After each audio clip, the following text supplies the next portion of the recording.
Bonjour, bonjour, bonjour. Bienvenue dans le journal du Don Kwata. Bienvenue. Alors, je vous présente aujourd'hui Armand Noutak II. Armand Noutak II est celui qu'on appelle le joufflu.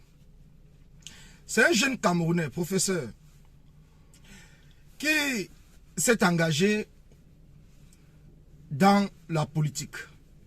Il a commencé par être le défenseur de Cabral Libi.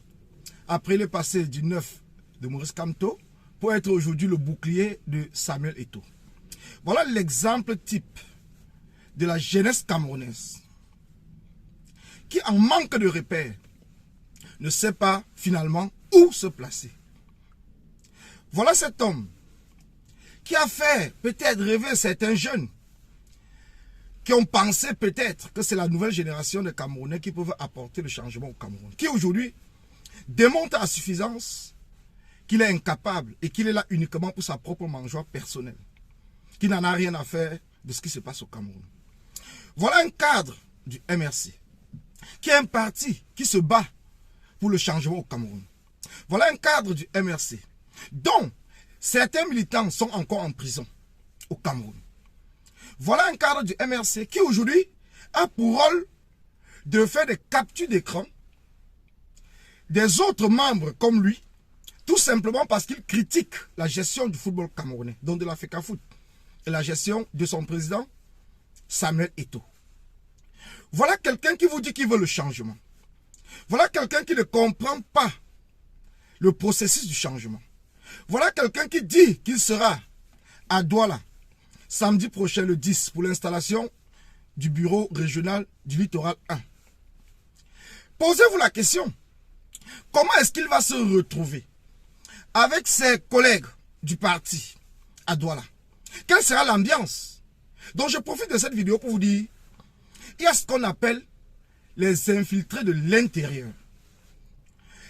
Le destructeur de l'intérieur. Armand Noutak II aujourd'hui, dans une confidence avec un ami, a fait comprendre qu'il ne croit plus au changement.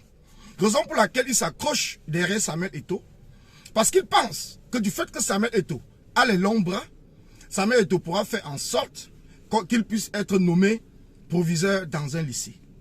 Voilà les raisons qui poussent ce petit mendiant, que je vais appeler comme ça ainsi, ce n'est pas une insulte, mais c'est une réalité. Voilà les raisons qui poussent ce petit mendiant à vouloir détruire le parti dans lequel il s'est engagé pour le changement.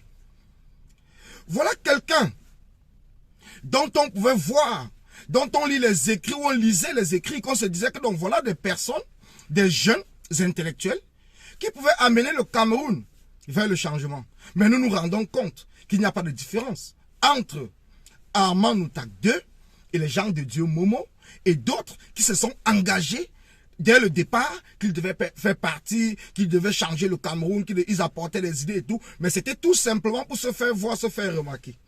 Aujourd'hui, Armand Noutak II, ne pouvant pas facilement rejoindre le parti au pouvoir, cherche des raccourcis. Et le raccourci le plus simple, c'est de devenir un étau-mouton. Parce que un étau-mouton est pareil. C'est la même chose avec les sardinards.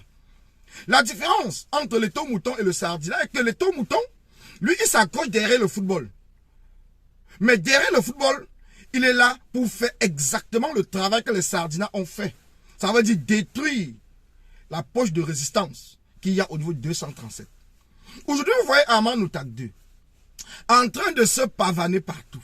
Passer des journées sur la toile en train de chercher les commentaires, les posts de ses collègues du MRC et de les poster. J'ai été surpris. J'ai été surpris de voir un post de Mamadou Mota, le vice-président du MRC, dont Armand Noutak II a fait la capture, est venu poster. J'ai été surpris de voir plusieurs membres du MRC dans les captures d'écran, des personnes qui font soit des posts pour critiquer la gestion du football camerounais, soit des posts même pour parler de la gestion du Cameroun globalement. Mais c'est Armand Noutak II, son rôle maintenant, parce qu'il veut se faire voir. Je pense qu'il oublie une seule chose. Nous sommes dans un combat du changement. Nous sommes dans un processus dans lequel nous allons nous battre. Donc ce n'est pas un individu comme lui qui peut venir détruire. Et le conseil, ou bien la remarque que je fais, je me pose la question de savoir quelle est l'ambiance au sein du directoire du MRC à la présence de Aman Tardé, d'autant plus qu'il tire sur tout le monde. Il tire sur tout le monde. Même dans le camp adverse des sardinards, vous ne voyez pas un sardinard tiré sur la direction du RDPC. Vous ne voyez pas quelqu'un, un sardinard venu critiquer Jean Kueté, venu critiquer Joseph Ona, venu critiquer un ministre, venu critiquer ceci et cela. Ils ne le font pas. Mais vous voyez quelqu'un qui vient, il se dit de l'opposition, mais pourtant il a un rôle actuellement et nous devons dénoncer cela. Nous devons dénoncer le comportement de ce Aman Tardé.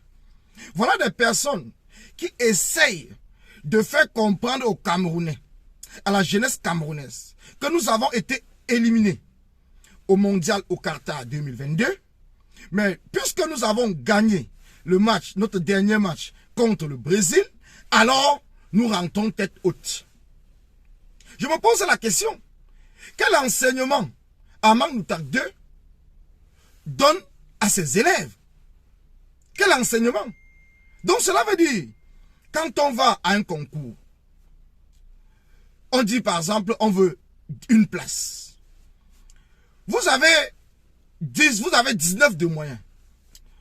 Vous ne passez pas. Celui qui a 20 de moyens passe, mais vous rentrez quand même. Vous dites que non, je n'ai pas eu le concours, je rentre quand même la tête haute. Mais ça, c'est l'excellence par la médiocrité. C'est l'excellence par la médiocrité, mais tout cela est fait dans le seul but de détruire. Tout cela est fait dans le seul but de détruire. Voilà ça Aman Tardé, qui va faire un post pour dire que tous ceux qui critiquent Samuel Eto'o sont la majorité, 99, je pense qu'il a 10%, 80 à 99% sont du MRC. Pourtant, lui-même, il est du MRC. Comment comprendre qu'il puisse venir dire que tous ceux qui critiquent la gestion de la FECAFOOT de Samuel Eto'o sont du MRC? C'est la même chose que les sardinards ont dit que tous ceux qui critiquent la gestion du Cameroun sont du MRC. Donc vous comprenez la corrélation entre les Eto'o-moutons et le RDPC, le régime en place que nous appelons les sardinards. Donc je reviendrai là-dessus plus en détail dans un live, parce qu'actuellement c'est une direct. Je reviendrai dans un live où je vais faire passer, où je vais lire tous ces posts qu'il a fait dans ce combat pour détruire le MRC. Restons vigilants et donnons rendez-vous à tous les Camerounais épris de justice, à tous les Camerounais qui veulent voir le Cameroun changer. Samedi, à Douala, à l'esplanade du stade de Japoma, pour l'installation du nouveau bureau régional du littoral 1. C'est le guide, le prof du Don Kwata, Konis Nana, l'homme qu'on ne présente plus. Merci.